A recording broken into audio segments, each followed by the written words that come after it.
बिस्मिल्लाहिर्रहमानिर्रहीम अस्सलाम वालेकुम।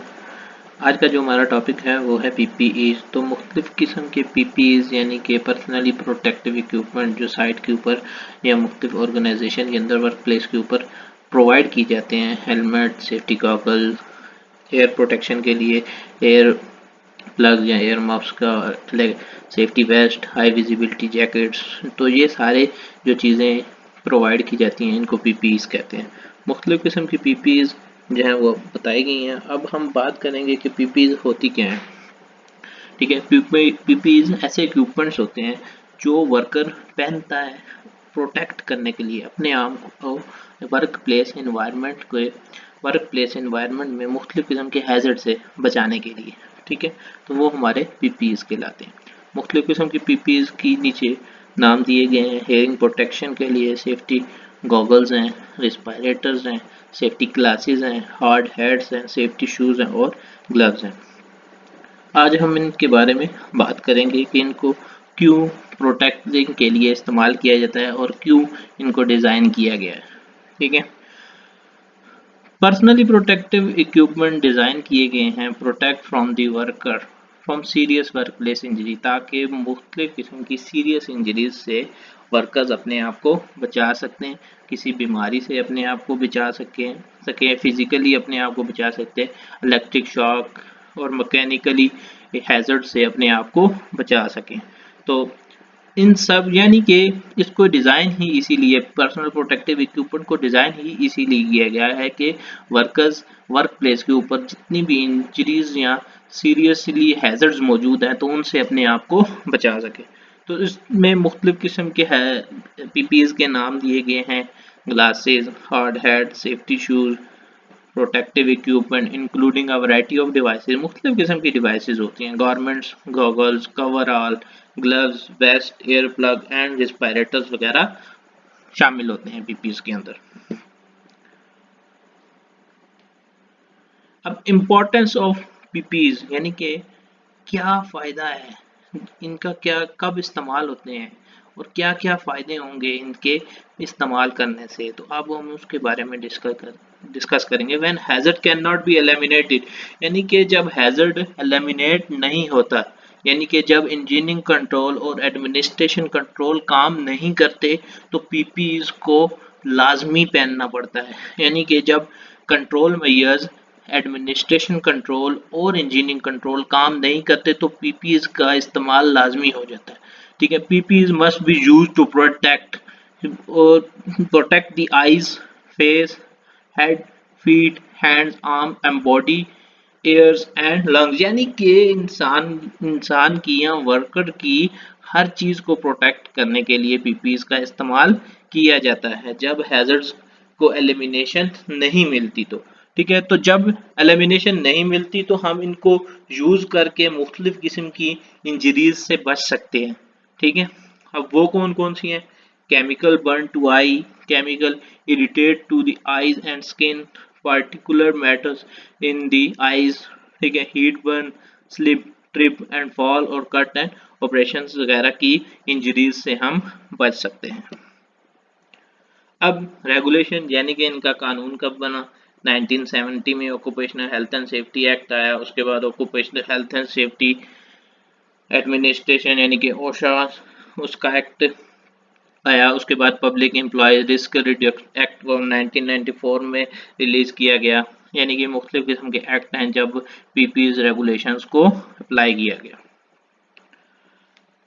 अब पीपीईज़ प्रोग्राम इंट्रोडक्शन के बारे में हम पढ़ेंगे। तो इसमें मुख्तलिफ किस्म की रिस्पॉन्सिबिलिटीज़ होती हैं, यानी कि क्या हेल्थ एंड सेफ्टी ऑफिसर की क्या रिस्पॉन्सिबिलिटीज़ हैं, मैनेजमेंट की क्या रिस्पॉन्सिबिलिटीज़ हैं, सुपरवाइज़र की क्या, और एम्प्लॉयर यानी कि वर्कर की क्या क्या रिस्पॉन्सिबिलिटीज़ हैं।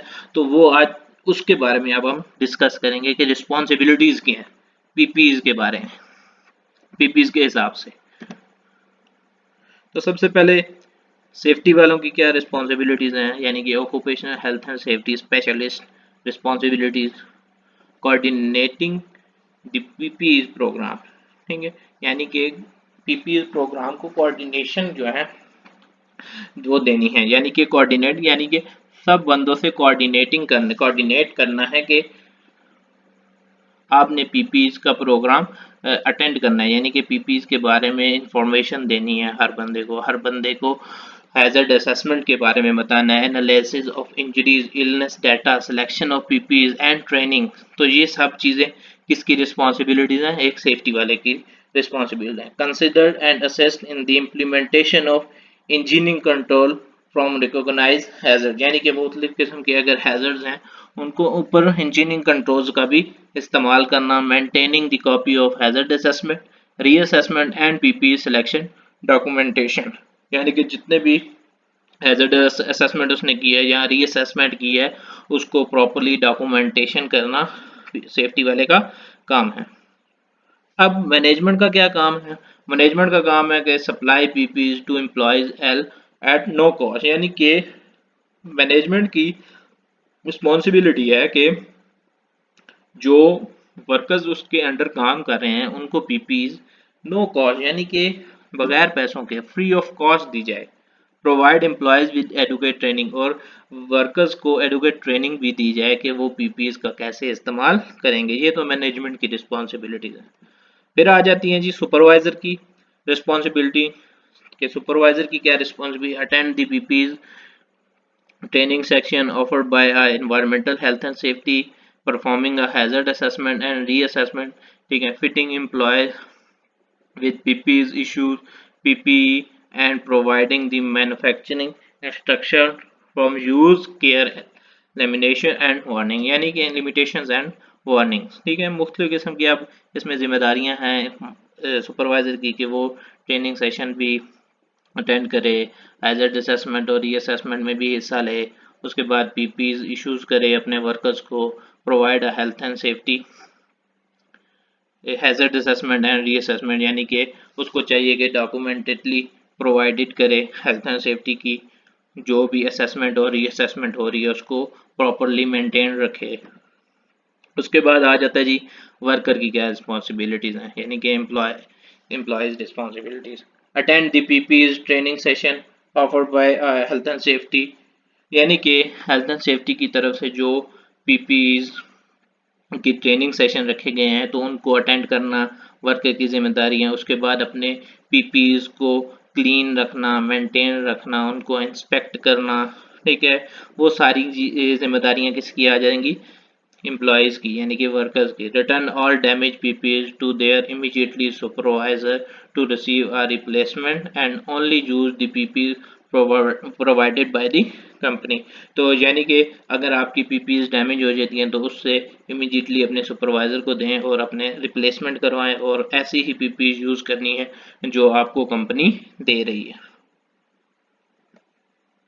ठीक है, अब जो पीपीज प्रोग्राम है हैजर्ड असेसमेंट, सबसे पहले अब आ जाएगी हैजर्ड असेसमेंट कि हैजर्ड असेसमेंट कैसे करेंगे कि जब हम पीपीज प्रोग्राम को अप्लाई करेंगे तो उसके नतीजे में कौन कौन से हैजर्ड से जो है हम वर्क प्लेस के ऊपर पता लगा सकते हैं कि कौन कौन से हैजर्ड मौजूद हैं।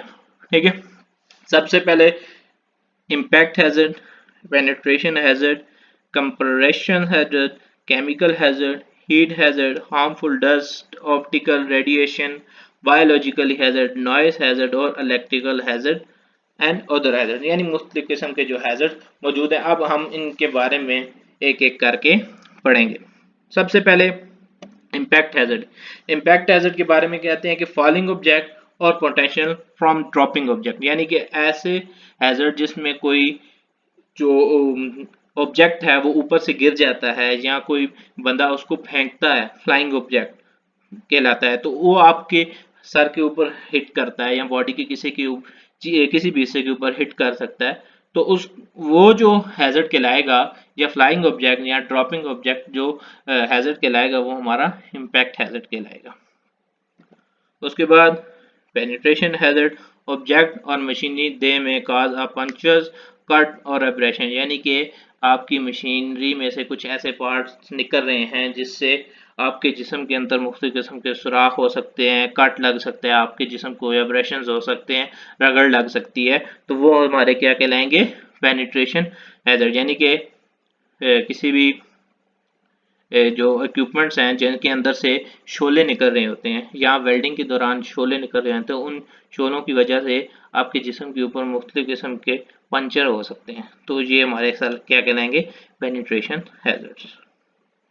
उसके बाद कंप्रेशन हैजर्ड, यानी कि ऐसी हैवी ऑब्जेक्ट्स वगैरह जो आपके पाँव के ऊपर गिरे या आपके ऊपर रोल ओवर हो जाएं जिससे आप कुचले जाएं किसी चीज़ के अंदर। मशीनरी हैवी ऑब्जेक्ट दे में रोल ओवर एंड क्रश और पिंच फीट, ठीक है, यानी कि वो आपको क्रश कर दे या आप पाँव के ऊपर कोई चीज़ गिर जाए तो वो हमारे क्या कहलाएंगे, कंप्रेशन हैजर्ड्स, ठीक है। अब इसमें जो फिगर दी गई है उसमें एक मिसाल दी गई है कि आपके पाँव के ऊपर एक स्टोन गिरा है, हैवी स्टोन।